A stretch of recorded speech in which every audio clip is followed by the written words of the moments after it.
ఈ రోజు అయితే దొండకాయలు హార్వెస్ట్ చేసుకుని దొండకాయలతో పాటు చిన్న చిన్న టిప్స్ అయితే తెలుసుకుందామండి. చూడండి, దొండకాయలు ఇంత పొడుగుగా రావడానికి నేనైతే బనానా లిక్విడ్ ఫెర్టిలైజర్ అయితే ఇస్తున్నాను అనమాట.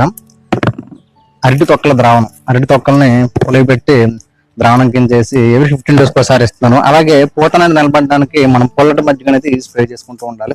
నా వన్ మోర్ థింగ్ వచ్చేసి ఈ పండుటాకులు ఉన్నాయి కదా, ఈ పండుటాకులు అనేది తీసేసుకుంటూ ఉండాలన్నమాట. అలాగే ఇక్కడ మీరు గమనించినట్లయితే ఈ చివరిలో కూడా టిప్స్ అనేది కట్ చేసుకుంటూ ఉండాలి. టిప్స్ అనేది కట్ చేసుకుంటే మనకి కొత్త కమ్మలు వచ్చి పూత అనేది నిలబడుతూ ఉంటుంది. ఖచ్చితంగా ఈ పండుటాకులు అనేది తీసుకోవాలి, లేదంటే కనుక మొక్క అనేది ఎదుగుదల తగ్గిపోతుంది. అలాగే టిప్స్ అని చెప్పాను కదండి, ఈ చివర్లు అనేది కట్ చేసుకుంటూ ఉంటే కనుక మనకి కొత్త పూత చిగుర్లు వచ్చి కాయలు అనేవి బాగా వస్తాయి అనమాట. మీరు కూడా ఈ టిప్స్ ఫాలో అవ్వండి. మీరు కూడా ఇలాగే గుత్తులుగా దొండకాయలు అనేది పండించుకోండి. చూడండి ఎంత బాగున్నాయి దొండకాయలు అనేది. వీక్లీ ట్వైస్ అయితే హార్వెస్ట్ చేసుకుంటున్నాం అన్నమాట మనం దొండకాయలు. చూడండి ఎంత బాగా, ఎంత హెల్తీగా, చాలా పొడుగ్గా వచ్చినాయి అనమాట. ఇలాంటి మరిన్ని వీడియోస్ కోసం నా ఛానల్ సబ్స్క్రైబ్ చేసుకోండి. Thanks for watching. హ్యాపీ